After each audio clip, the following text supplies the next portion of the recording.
Good afternoon. I would like to welcome you to our Krasno Global Event. Our two distinguished guests today are Professor Will Gray from the United States and Dr. Ulrike Franke, who joins us from London. Today, we are talking about Germany's global influence, from trading power to the Ukraine war. Will and Ulrike will help us to assess Germany's current foreign policy dilemmas in the context of the Ukraine war and Germany's global influence in past and present. I'm Klaus Larres, and I'm the Richard M. Krasno Distinguished Professor of History and International Affairs at UNC-Chapel Hill. Today, I'm joining you from Cambridge, Massachusetts, as I'm currently a visiting scholar at Harvard University. Thank you all for joining us. I see that we again have a large international Zoom audience, which of course is very good, and I'm always very pleased to notice that. Please submit your questions in writing with the help of the chat function at the bottom of your Zoom screen. Our Krasno assistants, Leila and Emma, will select your questions and read them out aloud to all of us. I'm very pleased to welcome Professor Will Gray and Dr. Ulrike Franke to the Krasno Global Event series today. Both scholars are experts on Germany's European and global policies during both the Cold War and at present. William Gray is an associate professor at Purdue University, and he specializes in modern Germany, the Cold War, and the history of capitalism. Will received his PhD from Yale University, and among many other publications, he's the author of Germany's Cold War, the global campaign to isolate East Germany. And this book was published with UNC Press in 2003. And Will has just published his new book with Cambridge University Press. It is entitled Trading Power, West Germany's Rise to Global Influence. It is a very good read, and I can highly recommend it to you. Our second distinguished speaker today is Dr. Ulrike Franke. Ulrike is also very well published, and she is a senior policy fellow at the European Council on Foreign Relations in London. Ulrike Franke leads the European Council's Technology and European Power Initiative. Her areas of expertise are German and European security and defense policies, the future of warfare, and the impact of new technologies, such as drones and artificial intelligence, on geopolitics and warfare. Ulrike also hosts the German language podcast Sicherheitshalber, which deals with German and global security and defense policies and is increasingly popular. Ulrike Franke got her PhD from the University of Oxford in the UK, and she also has a BA and an MA from Sciences Po in Paris and the University of St. Gallen in Switzerland. Thank you, Will and Ulrike, for joining us today. Regarding our procedure today, I thought it would be a good idea if I first interrogate our speakers a little bit before then opening it up to questions from you, the audience. As noted before, please submit your questions via the chat function on your Zoom screen. And the event today will last approximately 90 minutes. Let me start with Will. Will, you have been studying German domestic and foreign policy for quite a few years now. What do you make of the performance of Chancellor Olaf Scholz? For example, when you compare it to Angela Merkel or other recent German chancellors, how is Olaf Scholz doing? Hi, Klaus and Ulrike, and welcome to everyone in the audience. It's really delightful to see a large number of attendees. So I have to say I would go further back in history than the recent chancellors. Olaf Scholz, to me, is reminiscent of Ludwig Erhard in the 1960s. By that, I mean, he's really struggling to keep his own party behind him, which is a problem that Ludwig Erhard had in his case with the Christian Democratic Union. And he shows a lot of indecision and procrastination in trying to make hard choices. And that's something which I associate very much with the chancellorship of Ludwig Erhard.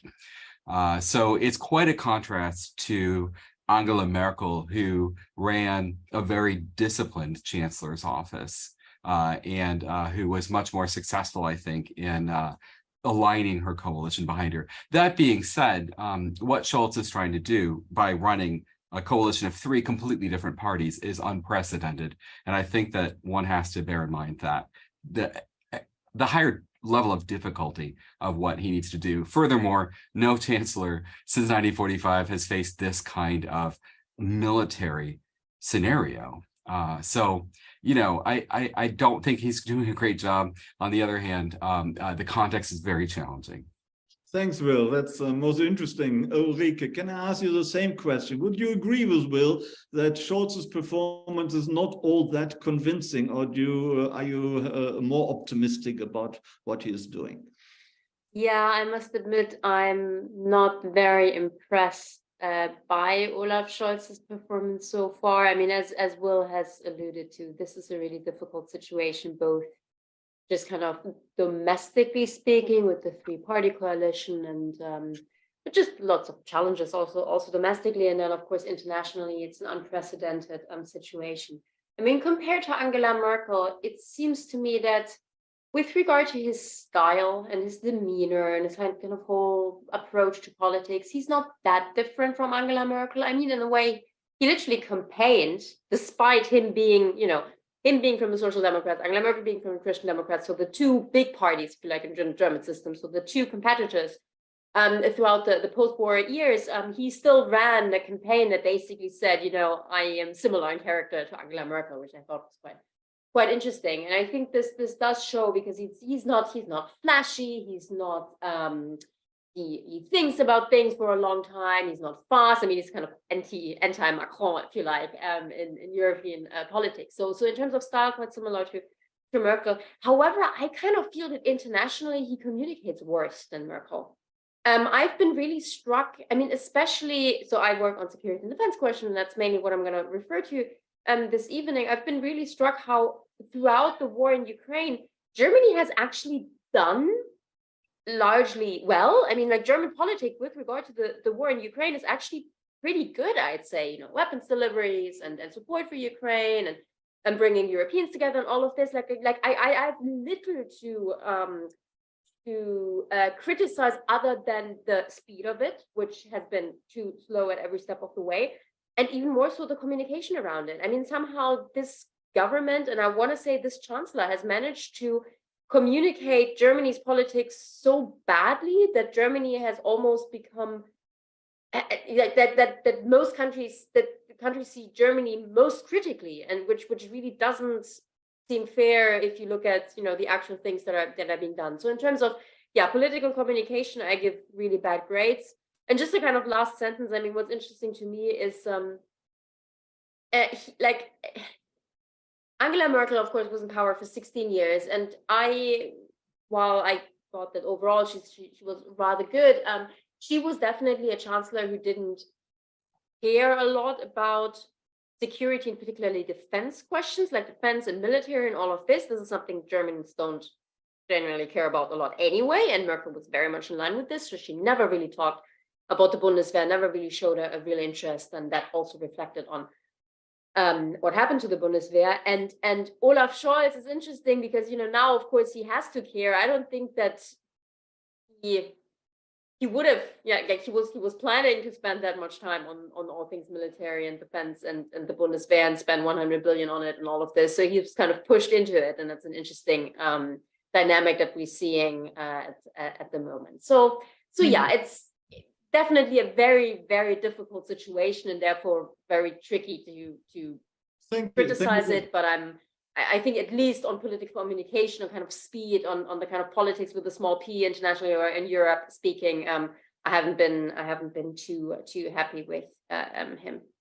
Thank you. I'm a little surprised by this criticism of Olaf Scholz and the praise of Angela Merkel. When you remember back, Angela Merkel, she made the country dependent on Russia entirely regarding energy and gas.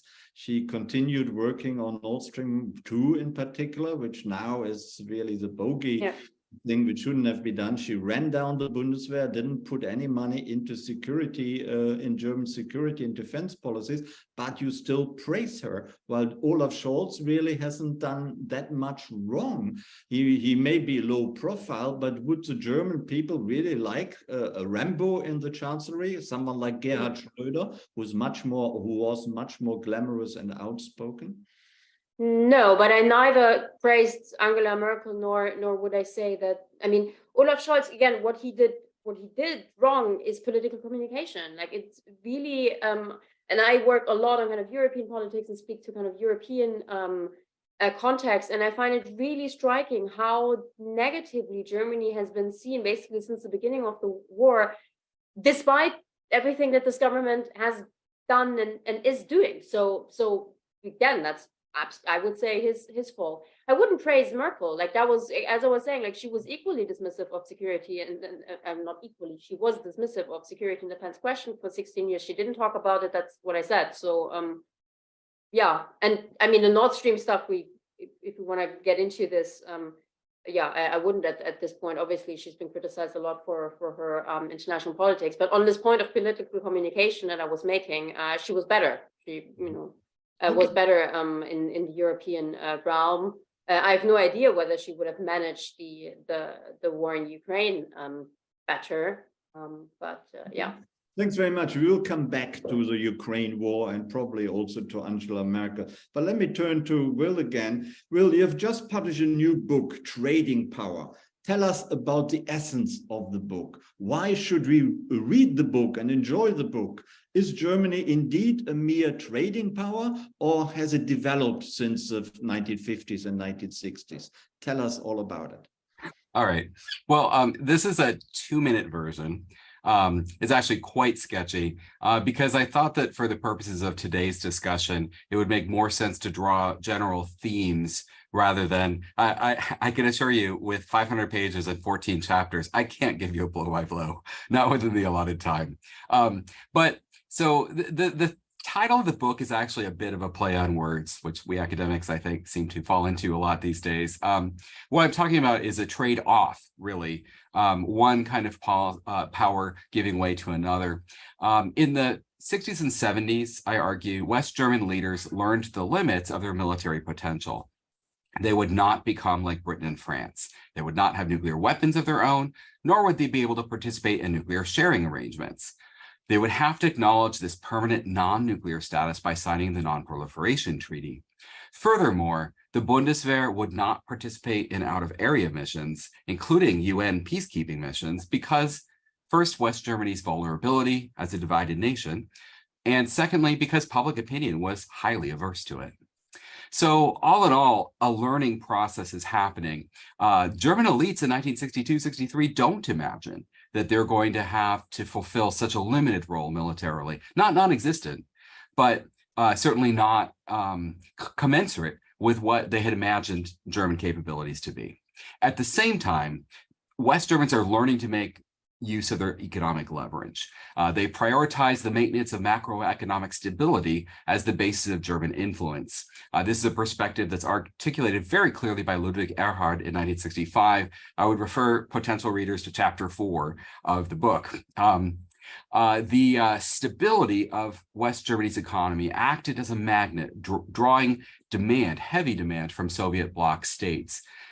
This created destabilization for Czechoslovakia in 1968, but after the Soviets successfully crushed what was going on in the Prague Spring, the Soviets gave a green light for Poland and themselves and the GDR and other borrowers to draw in on the West German economy. West Germans embraced the role of paymaster in various multilateral settings, including the EU, NATO, and the United Nations. And German officials recognized at an early date that this lent weight to German ideas on international economic governance. In other words, you pay in, you get more say. By the mid-1970s, Germany's record-setting export surpluses make them uniquely able to withstand the oil shock. This gives them significant leverage in demanding, for example, austerity measures from European partners like Italy and Britain. Finally, under Chancellor Helmut Schmidt, the apparent success of Germany's economic model translated into the creation of several new institutions, including the European Council and the G7. So these two learning processes, in a sense, unlearning certain military ideas, learning certain economic ideas, were not, I would say, inevitable, right? Each one involved a step. And I lay out on a year-by-year basis, I think, how these learning moments are happening. I don't think that these two processes required one another. Perhaps in other circumstances, Germany would have had more of a military role and more of an economic role. It's also possible that Germans never would have learned to use their economic leverage for creating what political scientist Susan Strange calls structural power as opposed to coercive power. In any event, the net result was that Germany traded models of influence. Now, during the Q&A, I'd be very happy to take more specific questions about the writing and structure of the book. But for the purpose of today's discussion, I'm going to extract some general lessons about how Germans do or don't wield influence in international affairs. Some of these I think are pretty well known, but I'll offer a sense of how I see them playing out. First, Germans tend to feel comfortable as part of a large, well-structured grouping. The classic case is, of course, Westbindung, the Western integration created by Konrad Adenauer, with an emphasis on reliability and predictability. Now, the flip side of this is that when the international situation grows more complicated, when there are steps toward some kind of more multilateral system, this creates a lot of unease. So I think I see this already in the chancellorship of Ludwig Erhard. The prospect of détente is very unsettling because Germans have a hard time figuring out how to approach a very hostile Soviet Union. It also plays out in different ways, and the great nervousness felt in Bonn because of the tensions between the United States and France in the 1960s. This is a well-known discussion, covered well in scholarship by Ron Graneri and Tom Schwartz and others. But for our purposes, what I think is interesting is that Germans don't try to take advantage of the situation, right? I think a lot of alliance theorists or political scientists would probably assume that Germany would ride into this breach and attempt to extract gains for themselves. And the opposite happens. They feel trapped by the disagreements. They much prefer living within a whole camp. Within the time span of my book, another significantly disorienting moment comes in 1973, after the most dynamic phase of Willy Brandt's Ostpolitik has come to fruition. The international environment was more fluid. Brezhnev even came for a visit to Bonn, but Brandt's government grew extremely nervous trying to please all the neighbors at the same time. So how does this play out in more recent decades? The Federal Republic has felt comfortable lining up with larger entities like the West when acting against terrorism or forces of chaos. But within Europe itself, the dilemma of expanding NATO and the EU without simultaneously alienating Russia has become just impossible to resolve. So what I'm saying is that these multipolar situations have historically induced a lot of anxiety among German decision makers. There's no effort at Schaukelpolitik, which was practiced actively in the Weimar Republic, this idea of playing sides off of one another. That is far, far from German sentiments. Point two, money. Germany's often used financial contributions to show leadership and help rally its European peers, often on behalf of some project by the US.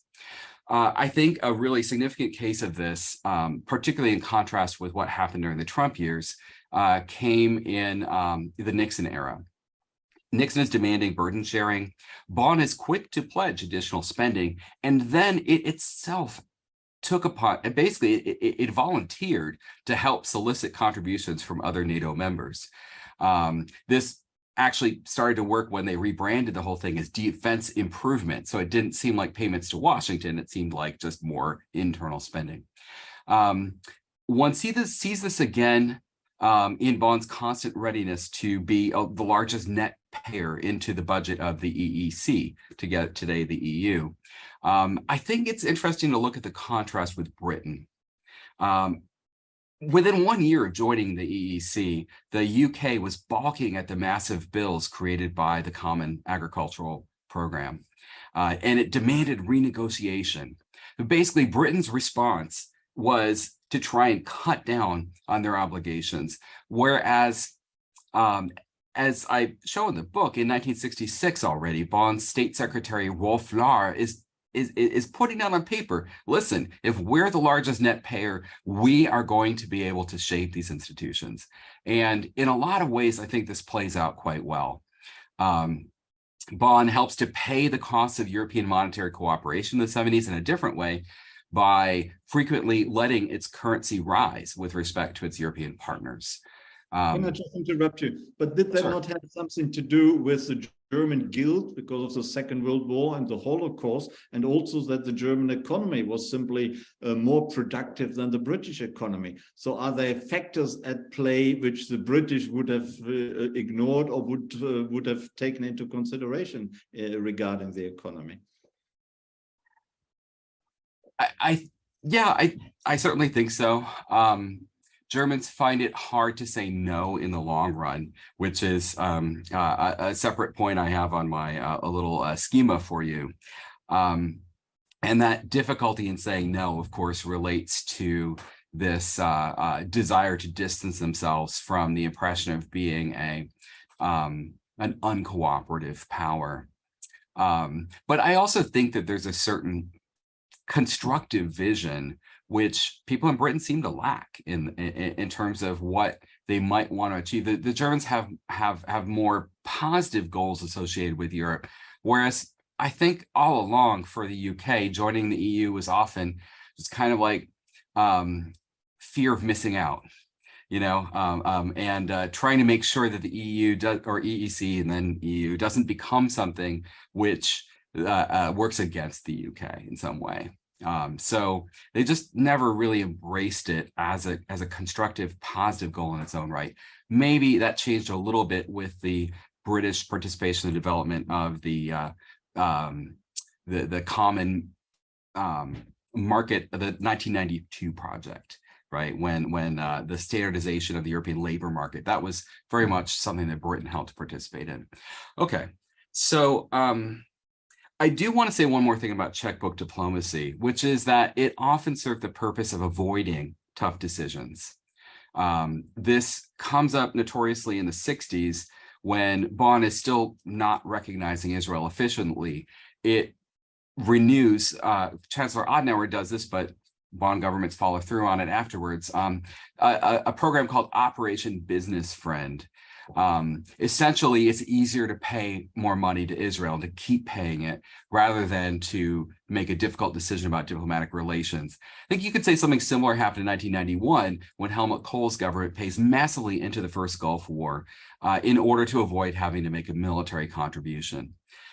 In any event, what I think is interesting about the Ukraine situation now is that the Scholz government hasn't engaged in the kind of rallying of allies that West Germany often did during the Cold War. And I suppose that's because the unsettling aspects of multipolarity from the point above are weighing more heavily. I'm going to skip through. I have some other sort of general points, but I want to make sure this doesn't go on too long. Saying no was an important source of German influence during the Cold War. Although Bonn seldom said no for long, and in that sense, the the German behavior about the tank decisions, the Leopard 2, kind of seems to follow this pattern. But when Bonn first started saying no, people were dazzled, right? In November 1968, the government of Kurt Kiesinger hosts a monetary conference in Bonn, and it faces down the concerted pressure of 9 other finance ministers who were demanding West Germany must revalue the Deutsche Mark. And the Kiesinger government won't do it. That episode is actually the centerpiece of the book in a lot of ways. Chronologically, it's coming in chapter 6, I guess, but it's pretty much the heart of the book, and it was very much the inspiration of the book. I wanted to know and study. I came upon this nearly 20 years ago, and ever since I've been working on a lot of projects. But one of the things I've been trying to understand is basically this kind of power, right? The kind of power where your convictions about how currencies should operate leads you to act in a way that earns a lot of anger from your own allies. Another example where brought says no. Really broad, surprisingly. The winter of 1973-74, when the European Commission has really expensive plans for a regional development fund. And Bonn lets the timeline for European integration completely blow up. And, an expert on UK politics would have to kind of follow through on this a little bit more, but it's pretty clear that Ted Heath's government, which was quite wobbly at the time in early 1974, would have been significantly helped by some kind of indication that a big payout was coming, courtesy of the Germans and the European community. And instead, the Germans say, no way, not this time. And so these moments of saying no tend to be shocking people precisely because it doesn't happen that often, but it does indicate how much influence you have. Sometimes the biggest influence you have in international affairs is when you are an obstacle to something. However, that saying no often reflected decision paralysis in Bonn. And I think this was not necessarily a very constructive contribution. Examples in the book include 1969, when currency policy divides the Grand Coalition. One party favors revaluation, the other doesn't. And the paralysis creates economic tensions across the continent of Europe. A different kind of polarization in 1972, when Willy Brandt's chancellorship is nearly ended by a vote in the Bundestag. Had the Christian Democrats under Heiner Barzel prevailed in toppling Brandt, the timetable of détente for all the major powers would surely have been affected. I think we saw similar behavior in the coalition politics that were making it very hard for Scholz to offer any kind of positive indications about the Leopard tanks. So again, I want to leave space for you to ask more questions, Klaus. So maybe I'll just mention one more point I think worthy of note right now. My research suggests to me that Germans have not been very good at bargaining, which creates long-term issues for everyone involved. In the 60s, Erhard's government failed to achieve much value in exchange, at least in the near term, for its agreement to the Common Agricultural Policy, which in a lot of ways became one of the EEC's most wasteful ventures. Later, this I think you may not agree with me on, Klaus, but I argue in the book that Willy Brandt's Ostpolitik, especially the Moscow Treaty, was very poorly negotiated. Brandt's envoy, Egon Bahr, was more interested in reaching a quick agreement than in worrying about what was actually in it. As a result, essential West German interests were not secured by the treaty. The result was to inflame the suspicion of Western allies and augment the partisan polarization over Ostpolitik. And finally, this is a smaller example, but I think it's very telling. In 1974, Helmut Schmidt, who himself personally was capable of being quite a hard man, Schmidt tried to play hardball to block the implementation of the Regional Development Fund. And the Chancellor's office goes around asking the Bonn ministries, what can we demand? What possibly unacceptable things can we ask of our European partners? And even the very assignment flabbergasted the officials in question. They're simply not used to being unreasonable. And I think this helps to explain why they aren't especially good at negotiations relative to France, where officials very clearly have no problem insisting upon some very minor point and belaboring it to death in order to achieve their results. For various reasons, and I think this probably goes back to what you raised earlier, Klaus, about a certain amount of guilt. Germans simply don't like being the bad boys at the table. And it does, I think my argument is that this actually isn't in people's interests. If Germans get deals that don't actually correspond fully with German interests, this doesn't tend to be completely tenable or workable in the long run. Okay, I'm going to leave my discussion of the book's contents for there because I think we'd like to have a more open conversation. Yeah, thanks very much indeed. That was the most interesting. Let me ask you more about Ostpolitik. That is really Brandt's engagement with the East, including the Soviet Union and the Eastern European Soviet satellite states. Now we question, for example, Angela Merkel's gas policy with Russia. Many people are now also questioning whether Ostpolitik of the Cold War made sense all along because of the recent debacle with trying to engage with Putin and trying to have good relations with Putin.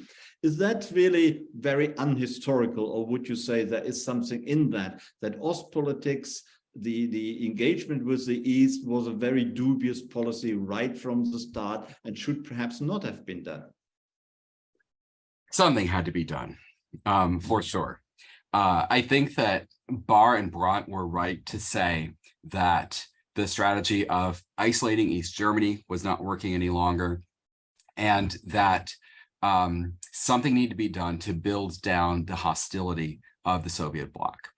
I think that one of the issues that most struck me in research in the 1960s for this book was that the Soviet Union was constantly making threats and was, throughout the international system, defaming the Bonn Republic. And this was a really difficult situation. So finding some way to build down this enmity, I think, was very important. And, in some ways, what Brandt and Barr wanted to do was simply throw out the old ballast. My argument is that they didn't have a clear idea what they wanted to achieve, except for simply stopping with the old policy. For example, there's a lot of literature suggesting that Bonn was pursuing an economic diplomacy with Ostpolitik, and I actually see very little linkage there. That is, Bonn was, in fact, setting the basis for the kind of gas pipelines that have become so controversial in the present day. These are commercial contracts, and the Bonn government is facilitating these, but it's not trying to tie the content of its Ostpolitik treaties with these economic deals one way or another. I mean, the best I could say is that they're sweeteners. So, I don't think that it's fair to lay upon Brandt and Barr the later dependence which we see. I mean, I completely agree with the critiques of Merkel's government. I think if I sounded overly positive toward her long-running regime, I would say it's simply within what was demanded in her day. She appeared to have a pretty stable system in place with some fairly good moral values when it came to refugees and the environment.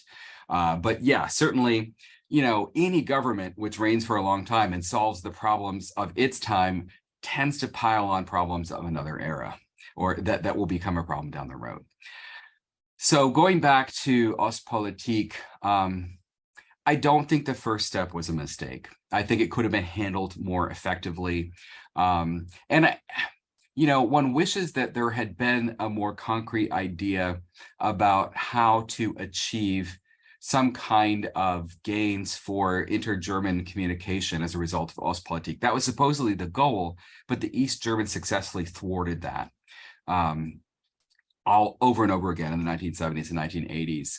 So I certainly don't side with those people who say Ostpolitik is responsible for the fall of the wall, right? This interhuman dialogue is what ultimately brought things down. That's a very optimistic. What's that? But it played a role, didn't it? Yeah, I mean, I think that absent Ostpolitik, it's hard to imagine getting to the point of fall of the wall, but I don't think it was sufficient. And so, I guess I would tend to emphasize the larger geopolitical framework rather than simply looking at the internal success of the Ostpolitik. But, I think that already by the 1980s, one is beginning to see a tendency within many in the SPD to not regard the USSR as an enemy, as a hostile power.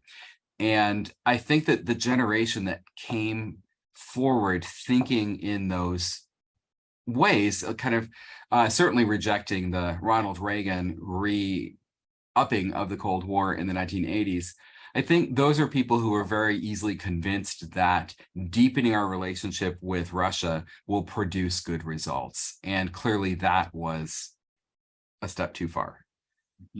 Thank you. Much of the criticism of Germany today, and also really over the last decade or two, is that the Germans have never really aspired to political leadership on an international basis. So as a geopolitical power rather than a geoeconomic power, Germany hasn't really performed at all and has hidden away, if you like. And but you said that Helmut Schmidt was quite a robust politician, and he was a leader in a very hawkish sense sometimes. So during the Schmidt and Kohl years, why didn't the West Germans become more of a leader, at least within the Western world? That's a great question. And it's certainly one that I've wondered. I mean, my book is called The Rise of West Germany's Global Influence. People aren't seeing as much of that today. So, clearly there was a fall at some point. I think I didn't want to be too heavy-handed about this in my conclusion. I actually, essentially what I would say is that the learning process of the 1960s and 1970s led to good solutions for the 1970s. Those same solutions were effective enough that they kind of remained more or less the basis of German assumptions for many decades to follow, even after the international environment had completely changed. So I think what we've been getting at, I think, is that certain failures of the Merkel government to engage in its own learning process. That is, why is it that they didn't perceive the ramping up of the Russian threat from 2014 onward, right? So I guess, that doesn't answer the question about what happened in between, right? I think I would probably say that Helmut Kohl, by placing his cards so much on the European Union, tended to diminish Germany's vision for what happened outside. I mean, Kohl's government did eventually ramp up its military engagement with the Yugoslav wars in 1995, and then later, of course, more dramatically under Schroeder and Fischer. But I think that's kind of the moment where deferring to Europe becomes more of a German habit. So, Schmidt definitely felt like Germany was one of 7 world powers in the G7. And I think that Kohl was a lot more interested in Germany being one of the 3 or 4 leading European powers. And that probably explains why Germany doesn't give the same sense of being a leader beyond the European continent. So a regional power rather than a world power, and that was and has become ingrained in the German politician psyche, I guess. Let me ask you a final question before I turn to Ulrike. If Olaf Scholz is going to read your book over the weekend, if he finds a few hours time to do so, what would be the lessons he could learn from your book to change his policy or to continue his policy today, to make it better? I think what I would like him to take away is the idea that fighting for stability is not just something that Germans have to practice internally by fighting inflation, but rather that interventions globally in order to achieve a more stable environment have generally been in Germany's interest in the long run. Pursuing policies that will contribute to global stability are perhaps in a more aggressive way will serve German interests in the long run. Look, I'm a historian. At the end of the day, I can only be so prescriptive. I felt a little more comfortable talking about the Trump administration after it was finished, and then I wrote something about it, right? As a historian, I like to have a closed point. And open-ended scenario like history that's still happening isn't quite my wheelhouse. I think that's where Ulrike can have more to say for us. But overall, what I would hope is that he would think a little bit about a learning process, right? How can Germans learn to operate in the current environment in a way that advances German interests and the more common interests of whatever Germany considers to be its peer group, the West, Europe, etc. Thank you, Will. Well, we all want to know about the future, and so we would love to hear what the future will bring, but maybe more about that when we'll talk to Ulrike. Ulrike, you are an expert on Germany's current defense and security policy and what has really shaken the German political world and perhaps the European and global world is the Zeitenwende, which Olaf Scholz announced only 3 days after Russia's aggression against Ukraine on the 24th of February of last year. The Zeitenwende, is it as important as the media has tried to make us believe? Is it impactful regarding German political life, and will it last, or is it going to peter out? What do you think? So I think, yes, I think this is as relevant as the media has portrayed it. I mean, I always like to point out that when you read or rewatch Olaf Scholz's Zeitenwende speech, what has become known as the Zeitenwende speech, what's interesting is that although today Zeitenwende has become this kind of shorthand for all kinds of policies that Germany has been pursuing in response to the war in Ukraine, he actually uses the term Zeitenwende, kind of turns of time, to describe what's happening, to describe Russia's invasion of Ukraine. So there's a subtle difference here that, one is slightly more passive, as in, this is something that's happening to us, and the other one is more active, as in, and these are the responses we have. So I do warn a little bit to not kind of misunderstand this, but nevertheless, of course, in this Zeitenwende speech, there was a lot in there. So just 3 days after the invasion of Russia in Ukraine, he basically announced weapons deliveries to Ukraine, and they have been really substantial ever since. And this is something that, Germans weren't particularly comfortable with initially, and there was this kind of taboo of not delivering weapons into active conflict zones.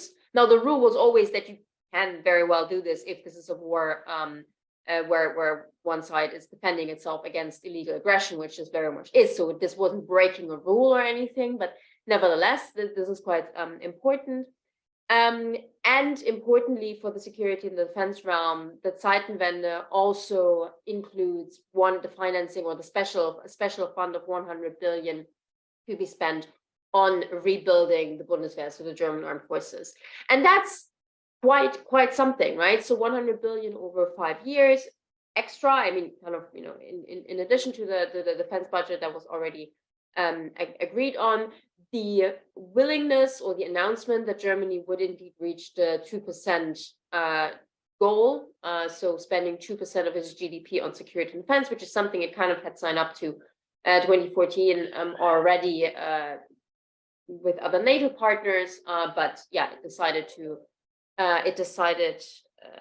it never really reached this, and now the government says it will, and the 100 billion are helping that. There were a lot of other decisions, such as buying F-35 planes in order to keep NATO's nuclear sharing going. There are a lot of things that are really noteworthy, and so this is more than, say, the so-called Munich consensus of 2014. So I don't know whether the listeners here necessarily remember, but in 2014, you had the situation that at the Munich Security Conference 2014, a lot of German high-level politicians kind of stood up and said, Germany is going to take on more responsibility internationally, it's going to change its geopolitical role and all of this. And a lot of people really responded to this and said, okay, great, things are changing. And then Germany didn't really do that much. It didn't really deliver. I mean, a few things happened, but not really. And so there's a certain danger, right, that the Zeitenwende could end up being the same thing. But I don't think that this is happening simply because the Munich consensus was just an announcement, right? It was rhetoric, and it had to be filled later on with actual action, and it wasn't. But the Zeitenwende in and of itself already has a lot of things in it. So the 100 billion I was just mentioning, weapons deliveries, all kinds of things. Let me challenge you a little bit, if I may. When you look at German gas deliveries from Russia to Germany, they were 55% of all energy deliveries in 2 years ago. They have been whittled down to almost zero. So that is, and alternative sources have been found. So that is quite a success. But when you look at the defense industry, the security policy, Germany this year, 2023, only still seems to spend 1.4% rather than 2% of its defense budget on defense issues. And also, we all know the deplorable state of the Bundeswehr, lack of ammunition, lack of tanks which actually work, and machine guns which work, and the barracks seem to, where soldiers have to live, seem to be in a very poor state. So how can that be regarded as a success regarding the Zeitenwende? It's not a success, and I'm not saying that the Zeitenwende is a success. I'm saying it's a big change. It hasn't materialized as much yet as we wanted to. Some of it can't really be expected to materialize as fast as we would like, because you don't turn around the Bundeswehr within a year. Unfortunately, I mean, you barely turn it around within 5 years. So hopefully this is happening. But mistakes were also made. I mean, one mistake really was that the person in charge at the Ministry of Defense wasn't particularly keen on really getting reforms going. And she was eventually replaced. And by the way, we shouldn't just kind of blame her personally. There's lots of kind of bureaucracy around it, but that was certainly a problem. We still operate very much in peacetime mode, and that's the whole problem with the industry. I mean, it is absolutely baffling that 1 year on, the money of the I'm not sure whether any money of the special fund really has properly been spent. I mean, now we have the announcement of the buying the F-35, for example. So that is money that is going to be spent. Whether or not it has changed the accounts yet or not, doesn't really quite matter. But very little of it has been spent yet. I think we very much are still in peacetime mode on this. So this is a problem. And the other problem, and this is also why I'm kind of well, I think we should approach Zeitenwende a little bit carefully. For me, there's a real difference between Zeitenwende seen from the inside and from the outside. And what I mean by this is that a lot of the things within the Zeitenwende and being announced there really are quite substantial and quite important. Sorry, baby coming in.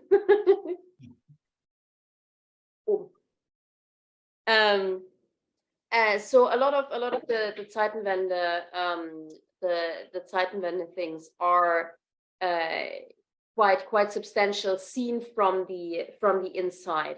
What I mean by this is that buying F-35s in order to continue NATO nuclear sharing, this is a big deal, especially for this coalition government, right? Because we weren't actually sure whether this coalition government would stay in NATO's nuclear sharing, which would have been a big scandal, but it wasn't entirely clear. Now they decided to do this. Big step seen from inside Germany. From outside Germany, it just means that, well, Germany's continuing NATO nuclear sharing, and NATO countries would tell you, well, that's the least you can do. That's what you signed up to. Like, of course you should be doing that. You're not going to get a tap on the back for that. Just as an example. The with building up the Bundeswehr. Again, lots of money, really important. But it just means that Germany is getting working armed forces. Again, the other partners are going to say, like, yeah, you better have working armed forces. Like this is something that we kind of expect from you. And so this makes this quite difficult, that you have these changes that are important and are relevant, but some of them look much bigger from the inside Germany than from the outside. And this also explains to a certain extent why some people in Berlin really feel like they should be getting more recognition for everything that they're doing. In the outside world, they say, "Thank you." I mean, good for you, but thank you. This isn't so big as you pretend. Very good point. And of course, we also have to consider that the SPD has its Helmut Schmidt hawkish wing, but also its very strong pacifist wing still. It's very surprising that the Green Party has turned out to be quite hawkish in the current war in Ukraine, because the Green also have pacifist roots when you go back to the 1970s and 1980s. How can that be explained that the Greens are actually more hawkish than the SPD right now? You know what? I don't think this is the hawkishness is surprising. What's surprising is the relative ease with which the Greens are now approaching military and like weapon systems and that kind of stuff. Mhm. I say this because I remember very well before the election, I was reading all the campaign programs, the party programs, right? The security and defense bits of it, and the foreign policy bits of it. And it was already quite clear that the Greens were hawkish with regard to authoritarian regimes, most importantly, Russia and China. They were actually quite clear on saying, you know, we don't want to work with authoritarian regimes that don't accept human rights and that kind of stuff. So I already found them quite hawkish. What worried me at the time, and I said this at the time, is that it felt to me that they were quite strong in their rhetoric, but when it came to defense and military capabilities, which is kind of one element of geopolitical power that you need in order to kind of talk loudly, they were, you know, more pacifist, as you were alluding to, because they were never really comfortable with military and defense issues. So I was kind of worried that we would get a government that was talking quite loudly and taking on this kind of more more hawkish approach, while not having a military kind of power to base this on. In brackets, not to use it, but military power is one element of geopolitical power. In order to be taken seriously, you need that. And so I think what happened is that their positioning towards towards Russia is actually relatively coherent. But what has impressed and surprised me is how much more comfortable they have become talking about weapon systems and military aid and the fact that the Bundeswehr actually needs capabilities. And I think this is something that that was quite the learning process. There are elements within the kind of more pacifist wing of the Greens that aren't particularly happy with this, but I think they're more comfortable with this than the SPD is with a more hawkish Russia policy, because within the SPD you still have wings that are quite that kind of want to go back to a time where they could deal with Russia more easily. Thank you. I mean, since Russia's invasion, I think the sides have become pretty clear, and there are very few people who believe that working with Russia is, is possible under the current circumstances. It's much more complex regarding China. We have an authoritarian regime. We had a huge neglect of human rights in China, but you still want or have to trade and have good economic, also good political relations. So that sets the Scholz government apart from, for example, the United States, and also makes it divided within. When you look at the SPD and Scholz himself, who went to Beijing last November, and Baerbock and the Green Party, who are much more hawkish towards China. So we have a real dilemma. How is that going to play out? Yeah, we have a real dilemma, and we have a real dilemma within the German government here.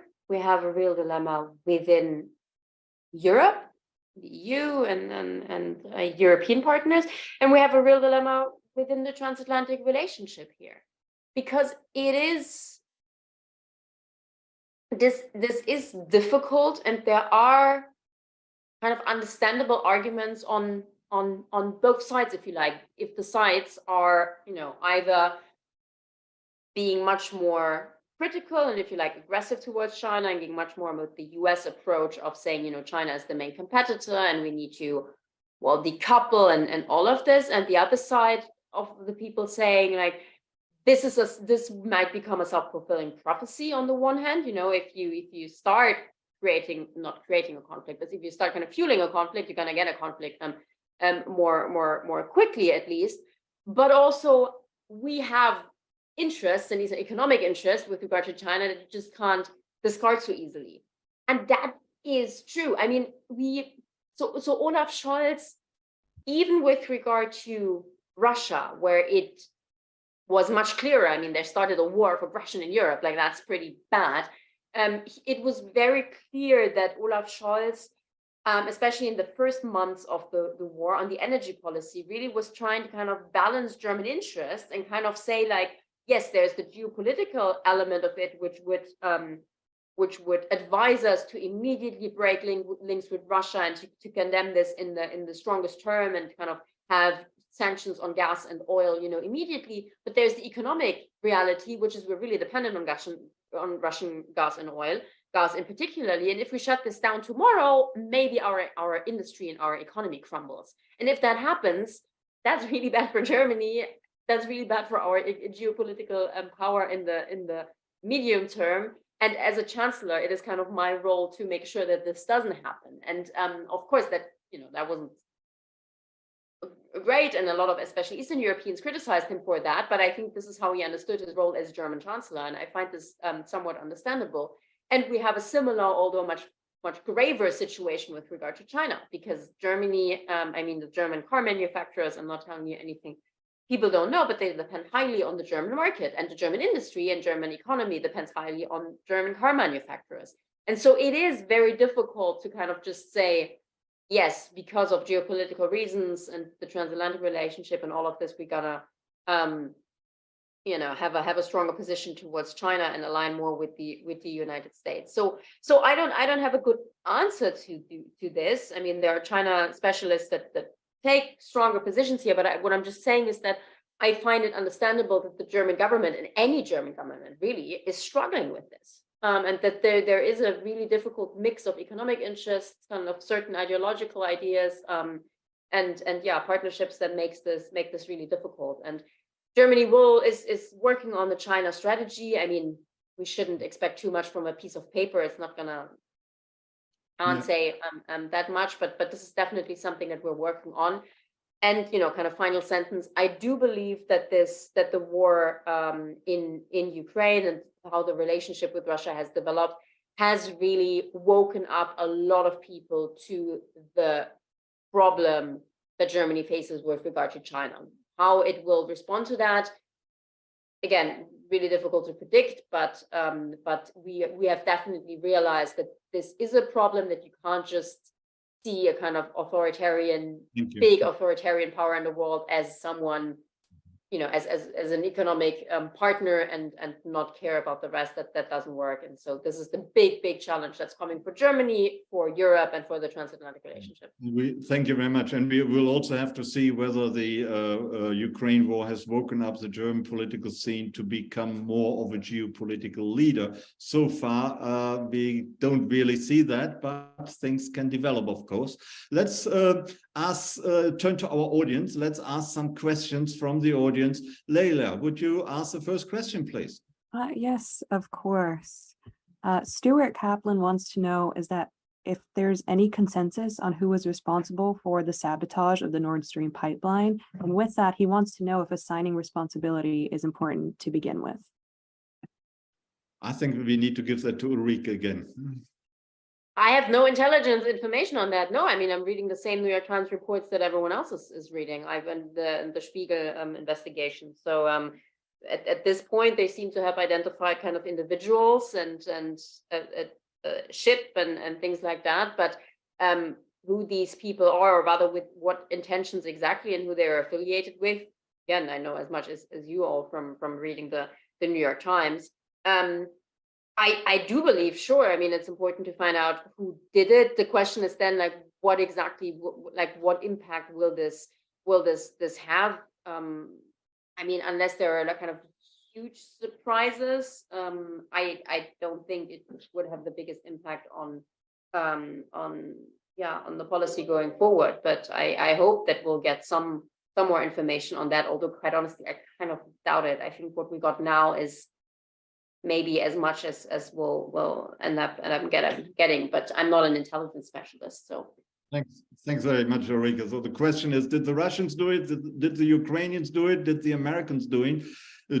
But we can rule out probably that the Germans did it themselves. Emma, can we? As in the state of Germany, probably German nationals, I don't. It doesn't look like it at the moment. Yeah. Emma, can you please ask the next question? Of course. So Dave Sidor would like to know, how would Germany respond if China provided lethal weapons to Russia for use in Ukraine? Okay, that's a question for Will. Well, I do have a thought on that. I actually think that would really freak out people in Germany. I think that might actually make them more reluctant to support sending further weapons to Ukraine. I mean, on one level, that's not maybe a completely rational response, but I think that would be seen as a significant escalation that would worry people immensely. It would worry people immensely. It's an interesting, I didn't quite think in that direction, but yeah, I think, I mean, German support for the weapons deliveries, you kind of wonder how they will develop in the long run. Anyway, and it's true that if kind of China enters this, there may be a certain reticence. There may be a fear that this kind of escalates further. But then also, I mean, it would really, how do I best put this? I don't think this would be a clever policy move for China from a kind of European standpoint.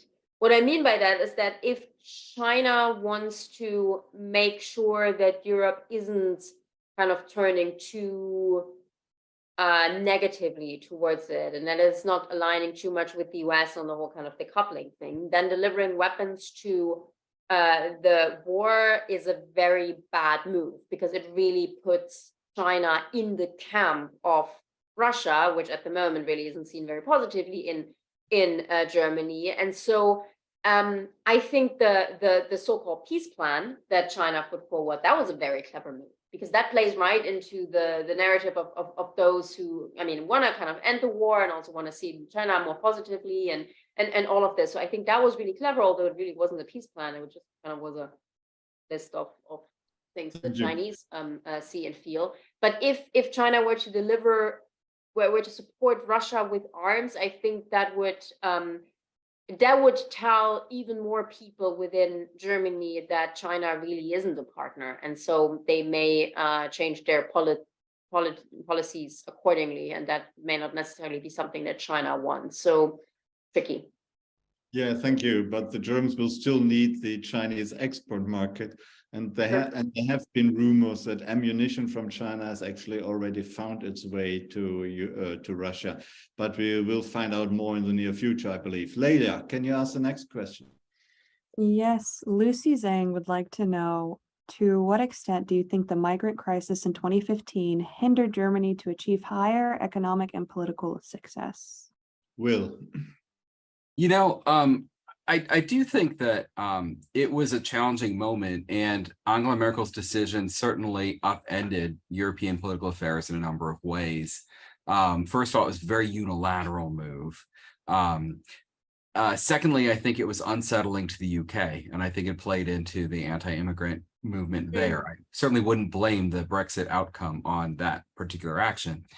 But in terms of how this affected Germany, I think the net effects have been very positive. I think that, for example, you know, unlike the United States, which derives a tremendous amount of strength from migration from all areas of the world, Germany doesn't or hasn't historically had as strong of a population presence of peoples from other cultures. And I mean, aside from the sheer demographic need for able-bodied workers in active demographic age ranges, the significant presence of Syrians and Afghanis and others within German society is certainly going to be a pillar of strength for that country going forward. Thank you. Ulrike, do you want to add to that? Yeah, so just to say, so economically, I mean, I'm sure there are 1,000 studies on this, but this certainly hasn't hurt Germany economically. I would assume it actually has helped, given, you know, migrant labor and all of this, but I don't know. But it's definitely, you can't definitely say that letting in these refugees has hurt Germany economically speaking. Culturally, I mean, I see what you're saying, Will, but I mean, Germany has been a kind of immigration country for quite a while. I mean, from the Gastarbeiter to more recent immigrants. So I wouldn't we shouldn't pretend that, this is kind of, the first time that there are lots Fair of immigrants coming Fair to enough. Germany, just to make this clear, not that that's what you said, but just to make this point. Politically within Europe, I find this quite difficult, because on the one hand, it's this kind of big political move that it kind of goes both ways, because on the one hand, there are people within Europe that still criticize Merkel for this. It was seen as kind of this unilateral move. There are more right-wing kind of anti-immigration parties throughout Europe that have very much used this event to mobilize their voters. So it has had that impact. On the other hand, it also has had the other impact of kind of reminding people, what Europe stands for, and the kind of values Europe is supposed to protect. And so I think it kind of the logic goes both ways, and the verdict is still out. And I'm not sure that the counterfactual of kind of not doing that would have, whether Germany would be in a kind of better position geopolitically speaking, or with regard to its power within, for example, the European Union. So it kind of goes both ways. Okay, thank you. We have a question from Tom Schwartz, I just noticed, and he also was puzzled by you talking a lot about Ludwig Erhard and comparing Scholz with Ludwig Erhard. And Tom is wondering, does that mean that Scholz will also fall from power within a couple of years, as Erhard did, or a little longer than a couple of years, but he was a short-lived chancellor? Is that your prediction, Will? Well, Scholz is younger, relatively. Erhard was already in his 60s and not in finest form, I think, by the time he was chancellor, and that played a role. But yeah, I honestly... Scholz is 60 or early 60s. But you know how it is. People are younger relatively today than at the time. I think that it's going to be very hard for anybody who's heading a coalition of three parties to stay in power for very long. If it lasts the entire electoral cycle, and I'll be impressed. So you are not impressed by what is going on in the current coalition, the bickering and infighting? I mean, look, I could easily see a breaking point coming for one of the parties, leading to that party to exit, leading the whole thing to collapse. So yeah, I don't think there's an immediate crisis within the coalition, and I have to say, I mean, Ulrike made some very excellent points about some specific, clear, coherent policies that the Scholz government has made. So it's not as if there are no decisions happening, and that nothing's moving forward. But yeah, I just it's not quite the Weimar era, where you had four parties in government at one time pulling in all different directions, but the FDP and the Greens are quite different in their economic views. The SPD and Greens right now on their military views. Like, one could see how it would only take one major decision that has to get made one direction or another to cause one of the parties to leave the coalition being disaffected. So that's why I say I would not hold out a lot of expectation for this coalition lasting. Of course, as a historian, I'm not putting too much stock in my own predictive powers. I hope Scholz is not listening to us today, otherwise he will be very frightened and so scared about losing power soon. Emma, would you have the next question, please? Yes, so Ray Falk asks, should Russia's war in Ukraine have been an implication for their presence in Kaliningrad, and how ethnically Russian, in terms of the former satellite Russian state, is that population now? Right. Who would like to address that question? Ulrike, may I ask you? No idea. Not my wheelhouse. Can you help, Will? I'm sorry. I have to admit, I was typing a response. So can you remind me which question I'm trying to do the typing. Can you repeat the question, Emma? Yeah. Yes. So Ray Falk asked, should Russia's war in Ukraine, should it have been an implication for their presence in Kaliningrad? And how ethnically Russian is that population now? Oh, completely. I mean, there's actually, if you want to know about this, there's a brand new book from Cornell Press German Blood Slavic Soil, I believe is the title. But it's a study of how Kaliningrad became Russian after World War II by someone who actually had the nerve to go and do the research on the ground in Kaliningrad, which has got to take a certain amount of guts. It's a pretty wild place. So it is completely Russian now. There's not much left. I imagine you could find some German graveyards if you looked around the further remote reaches of the province. But I don't think the conflict will affect Kaliningrad's status very much. One should add that the Germans have no ambitions to reintegrate Kaliningrad into Germany at all. Leila, would you ask the next question, please?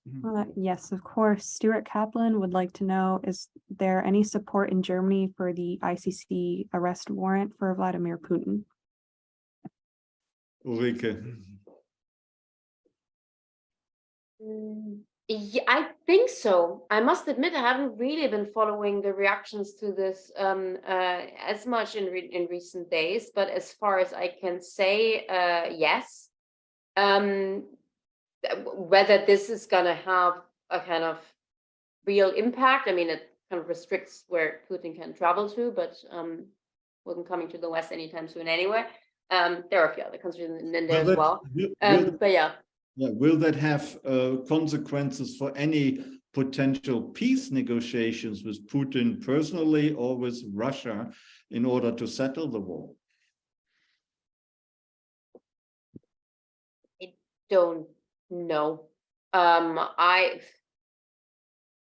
would be surprised if that played kind of a bigger role, but I'm not enough an expert on. I mean, it doesn't make it easier if you have a leader classified as a war criminal, justified or not justified. It's difficult to know. Probably justified, as far as I can see. But if that is a war criminal and you're supposed to get round the conference table to find a deal to settle the war, that will not make it easier, I would assume. But that's not the problem here isn't the ICC decision. That's the war crimes, and they are there, and everyone knew about it and talked about them. So I just don't see, like, obviously you don't negotiate and make peace deals with your friends. You make them with your enemies. And so my hunch is I would assume that this won't have a big impact, but I honestly, I mean, this is where the historian may come in more and more general on kind of peace deals. I mean, I honestly, I don't know. Do you have any inkling on that, Will? No, I'm actually trying to answer the question about structural power, which is in our Q&A. Perhaps I should leave the Q&A to the expert. Absolutely. Don't reply to questions. These are questions meant to be asked. Emma, can you ask the next question, please? There's a follow-up question from Ray Falk regarding the earlier question. And he asks, his question was regarding Kaliningrad concerns, whether Russia should be forced to negotiate their presence there in relation to Ukrainian territory. Will. I guess I don't exactly see what the advantage would be of trying to put pressure on Russia about this territory. It is kind of hanging out there on the other side of Lithuania, and I guess maybe it's a future source of trouble for Europe. But I think that the world has lived with other exclaves, and they don't necessarily need to be destabilizing. So I don't imagine that that's going to play any role in some kind of future peace deal. I am wondering, I mean, the more immediate question seems to me to be Crimea, right? Will there be a peace achieved between Russia and Ukraine where Crimea remains in Russian hands? There are lots of reasons why that seems like a problematic outcome, given that it was seized by force. On the other hand, can we see, and how do we feel about a war that's required, or the military effort that might be required to spring Crimea from a Russian possession? So, I really don't think Kaliningrad factors into this conversation. I'd be surprised if anybody else was trying to make an issue of it. Thank you. Pasud, one of our PhD students, is wondering whether there's also a generational switch going on in Germany, that the Green Party, which are usually supported by younger voters, that they are more interested in defense and security issues and perhaps German geopolitical leadership than the usually somewhat older SPD leadership and voters who vote for the SPD. Would you think there's something in that, Ulrike? So I've been fascinated by these generational questions, and I wrote an essay a few years ago on the kind of millennial mindset, the German millennial mindset, with regard to politics and strategic thinking and all of this. And I was kind of talking about this post 1989 a generation which I am part of, that really grew up during these 30 years of really exceptional geopolitical calm and stability, and we really felt that kind of history was over, right? This whole narrative of the end of history was totally something that we believed in, and that the kind of big geopolitical struggles between geopolitical power were over, and it was all about kind of trade and international globalization and all of this. And so this war has definitely been a rude awakening for this generation. It also has been a rude awakening for the older generations, because they didn't make the same experiences growing up, but they very much embraced the end of history narrative, right? And so they've also been waken up. So I'm not saying that the older generations didn't buy this. It seems to me indeed that the kind of younger generations are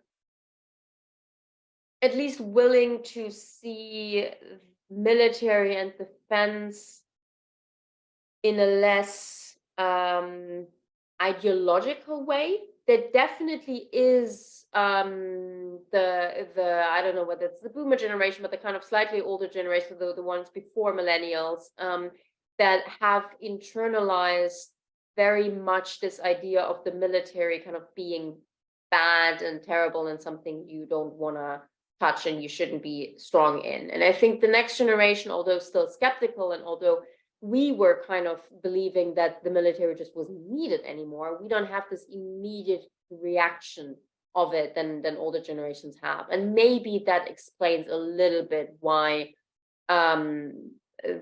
younger people are slightly more comfortable with it. But I mean, if you look at polling, there hasn't been that much, or they haven't seen that much on it. It's not very clear, right? It's not as if you could say, okay, fine, like millennials and Gen Z. So you wouldn't say instead of identity politics, it's international relations which will be in vogue again in the next few years. That would be nice, wouldn't it? I don't know. I mean, I think definitely this generation now has to kind of think about these things more, and yeah, it's kind of refamiliarizing itself with it. And yeah, let me put it this way. I think within older generations, you have some of more pacifism that comes out of a reaction of the military, which comes out of kind of experiences or indirect experiences of World War II. And that just, you just don't have that anymore in the younger generations. Again, this is definitely not German society, and millennials are not embracing the military as something they like, but I think they're less they see this less negatively than maybe other generations before it. Bill, in the 1960s and 1970s and 1980s, Germany was really characterized by very strong pacifism. Do you see that changing at all, or do you believe that it's just superficial because of the current emergency situation? And once the war has been hopefully finished soon, then pacifism will return. No, actually, I think Pasut is getting at something. I think that as Rico was mentioning about how the Green Party has long had a kind of a position that's relatively hostile toward authoritarian powers. I think that has developed into a fairly robust idea that you can't neglect military power. So I actually don't. I think the anomalous generation in some ways now is the sort of boomer generation, or the 68ers as we call them in Germany, who sort of developed a very particular take on what peace and Russia meant. And as they become less influential in politics, I actually do think it's possible that there will be a greater willingness to accept what you might say a normal amount of economic burdens would be. I'd like to turn, if it's okay to mention, so we don't have too much more time. I see there's some questions in the chat about China. I like the second question from Dave Sedor, but I'll leave it to the assistants to read out, please. Leila, please, yeah, would you read out that question so Will can answer it? Yes, of course. Dave Sedor would like to know, please explain the dependence of Germany on exports to China. What percentage of German exports go to China compared to other countries, such as the United States and other European countries? So one of the unique things about Germany's export structure is that a lot of the things that Germans sell are machine tools, things that you use to make other machines. And so this is why China's been such an enormous market for Germany in the past couple of decades, because China has been building up its own industrial potential, and there's nothing that Germany exports better than factories. On the other hand, for that reason, China is actually slightly diminishing as an export market for Germany in relative importance, because China's not buying German stuff, right? The stuff that Germany actually manufactures. Other countries buy more of that.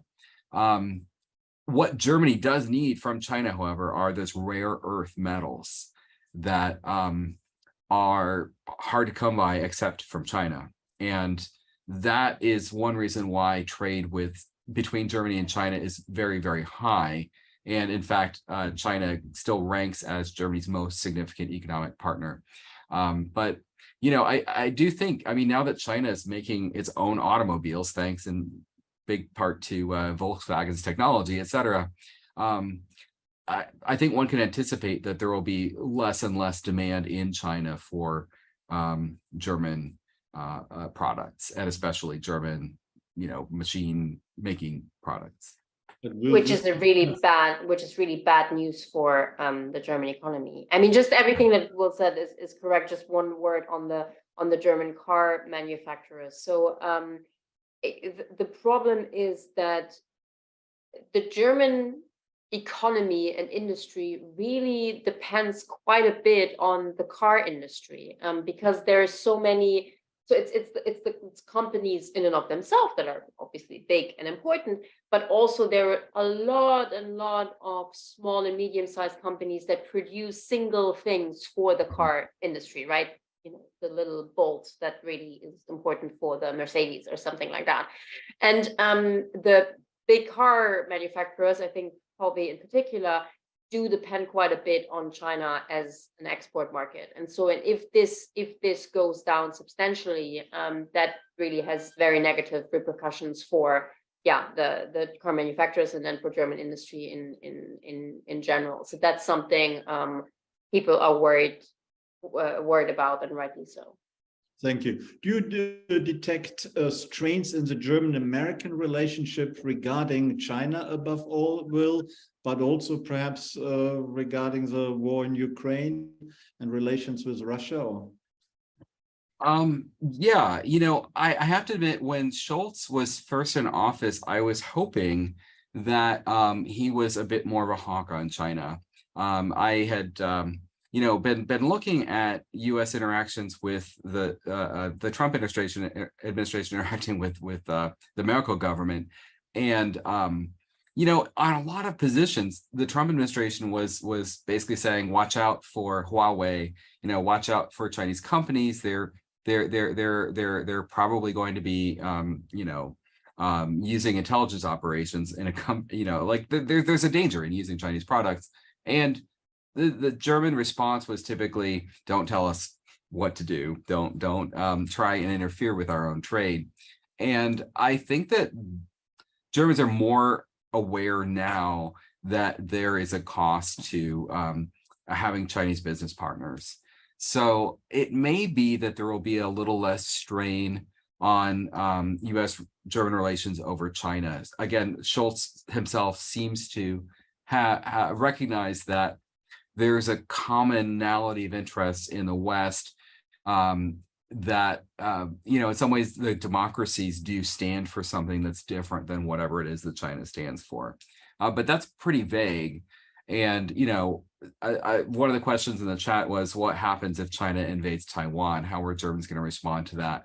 I have to say, I'm not sure that they would react very strongly. I might be wrong about that, but that Pacific theater probably doesn't resonate very strongly for Germans. Wouldn't the Americans expect the Allies to really come strongly in and support the American side? Well, what does support mean, right? Would Germans endorse the Chinese action? Certainly not. I would hope that they would also recognize this to be, violations of aggression, UN, et cetera, et cetera. But gosh, would they participate in sanctions under US pressure against China? Yeah, but can you see Germans contributing militarily in any way to a conflict in East Asia? I can't. If they're having a hard time mustering that enthusiasm, if they're kind of doing the right thing slowly in Ukraine, I just can't imagine that this would be seen as a vital German interest. Okay, thank you. What do you think, Ulrike? No, one last sentence on what Will just said on possible contributions. I think the deal in such a scenario of a kind of Chinese aggression against Taiwan and the US response to that would be that the Europeans would be expected to take care of the European theater more than kind of liberate US forces there. So I don't think that there's a real expectation that Europeans would be very present in a Pacific theater. With certain exceptions with the French and the Brits, because they're there already. France is a kind of Indo-Pacific power to begin with, and Britain is the closest US ally and also quite present there.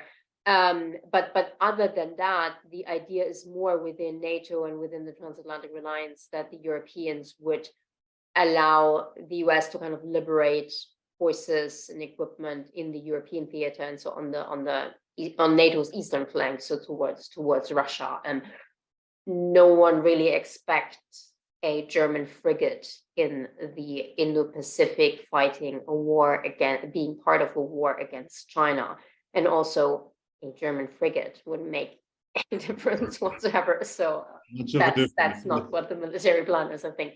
I thought you were saying it wouldn't make it there. Come on. Thank you.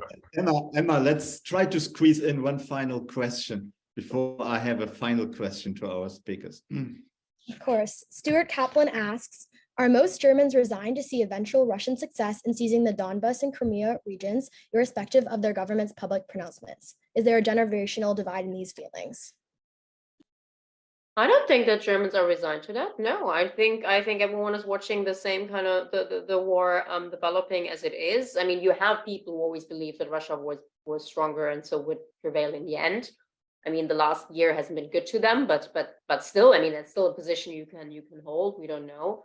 I think a lot of Germans were surprised that Russia was weaker than what they would have thought, and many experts thought. But no, I don't think that there's this belief that that's what's going to happen.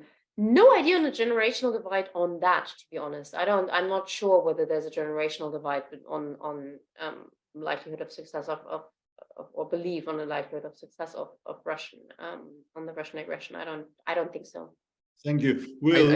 There's a pretty political divide, I would say briefly. I think the Left Party and the AfD would probably both argue that those should just be left to Russia and let's be done with this fighting. But I don't think that that's a majority opinion. I think those are very particular views.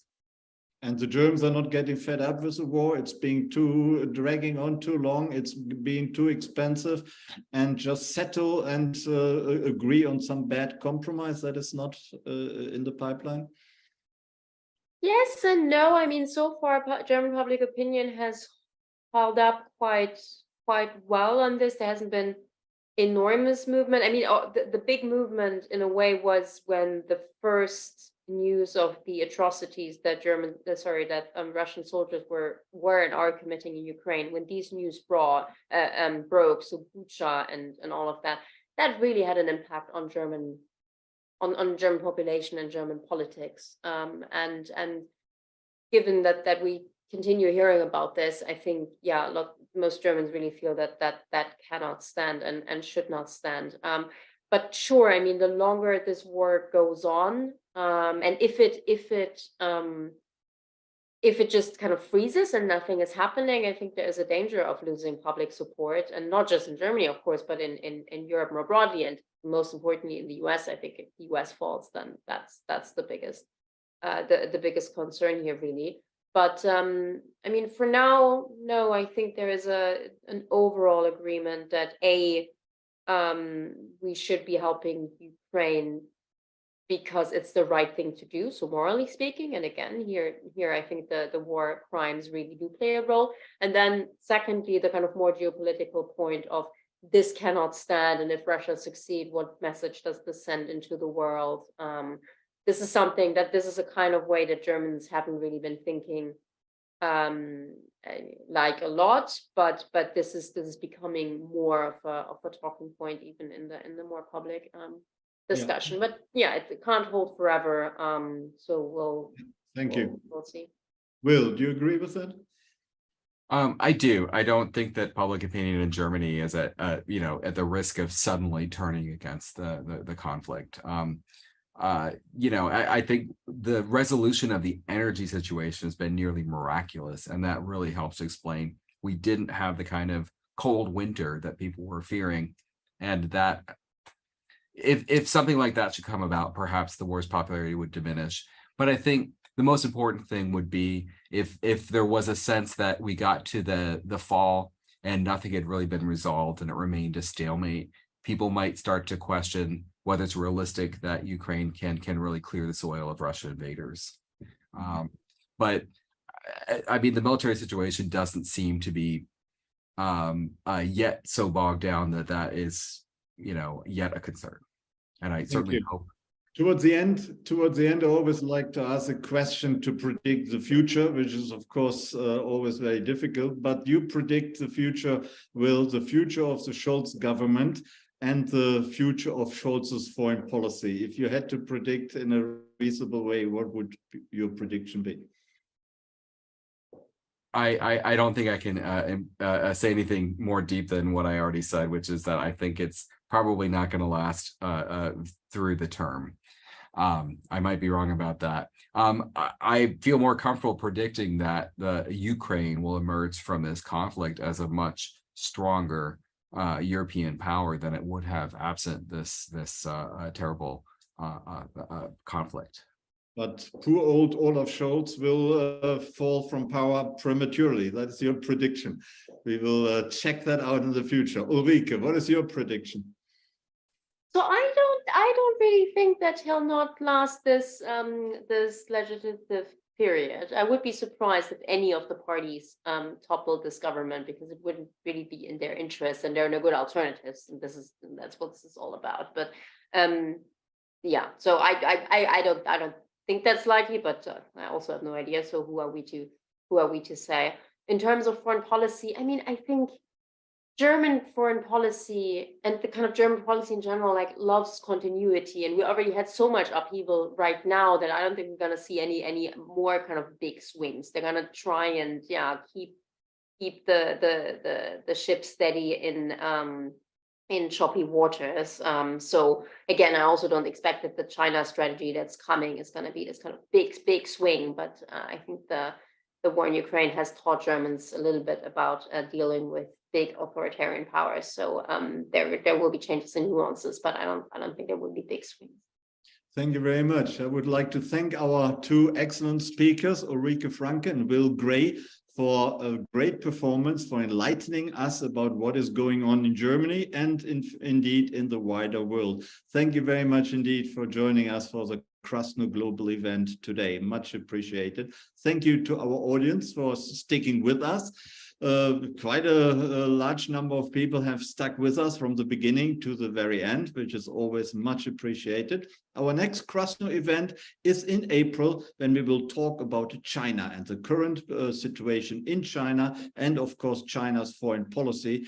And at that time, Susan Shirk will join us, as well as Kaiser Kuo. For now, I would like to thank you once again to Will Gray and Ulrike Franke and our audience. Thank you very much for joining us today, and I'll see you again in April. And of course, remember our YouTube channel. Our videos will all be put on our YouTube channel within a couple of days, so you can watch all our past videos and the current ones whenever you feel like it, and you can watch them even repeatedly if you wish. That is quite possible. So thank you very much for joining us tonight. Bye-bye.